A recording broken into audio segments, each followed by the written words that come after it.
अद्विक को blood cancer है। उसके माँ बाप उसके इलाज कराने में असमर्थ हैं। इन्हें आपकी एक छोटी सी मदद की जरूरत है। डिस्क्रिप्शन में दिए हुए लिंक पर जाएं और अद्विक की उम्मीद बने।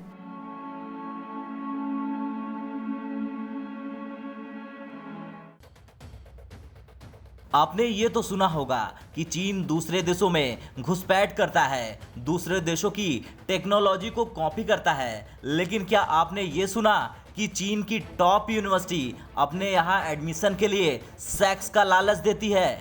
जी हाँ, आप बिल्कुल सही सुन रहे हैं। चीन की तरह ही उसकी यूनिवर्सिटी भी नीचता पर उतर आई है।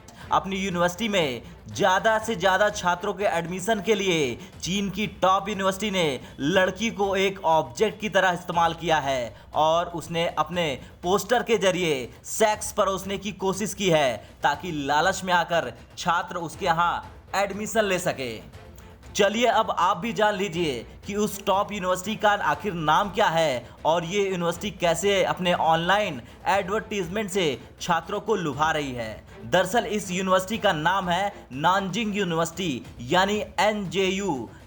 नानजिंग यूनिवर्सिटी को सेक्सुअली सजेस्टिव ऑनलाइन विज्ञापन में आवेदकों को लुभाने के लिए महिलाओं का उपयोग करने के लिए आलोचना का सामना करना पड़ रहा है और इसी वजह से आलोचकों ने साफ साफ ये माना है कि नानजिंग यूनिवर्सिटी महिलाओं को ऑब्जेक्ट के रूप में दिखाकर उनका अपमान कर रहा है।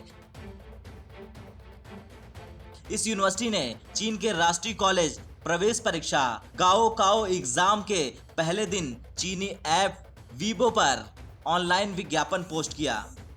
साउथ चाइना मॉर्निंग पोस्ट के मुताबिक विज्ञापन में कैंपस के अलग अलग हिस्सों के सामने मौजूद छात्र छात्राओं की 6 तस्वीरें सामने दिखाई गई हैं जो साइन बोर्ड पकड़े हुए हैं। इन तस्वीरों में से 2 तस्वीरों को लेकर सबसे ज्यादा आलोचना हो रही है। दरअसल पहली तस्वीर में एक सुंदर लड़की दिखती है और उसके हाथ में एक साइन बोर्ड है और उस साइन बोर्ड पर लिखा था, क्या तुम मेरे साथ लाइब्रेरी में सुबह से रात तक रहना चाहते हो? इसके बाद दूसरी तस्वीर में एक दूसरी लड़की की फोटो है और उसमें लिखा हुआ था, क्या तुम चाहते हो कि मैं तुम्हारी जवानी का हिस्सा बनूं?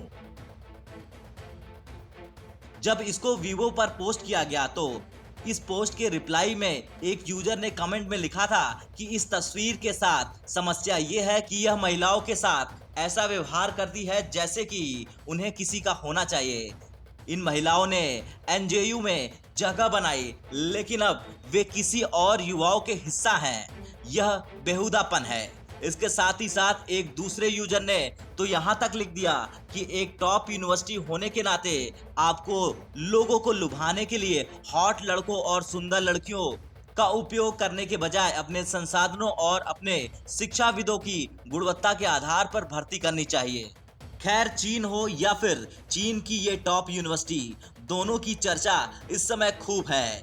वजह है दोनों का बेहुदापन, क्योंकि एक तरफ चीन दूसरे देशों में घुसपैठ करता है तो दूसरी तरफ अब उसकी यूनिवर्सिटी एडमिशन के नाम पर सेक्स का लालच दे रही है। ब्यूरो रिपोर्ट, भारत तक।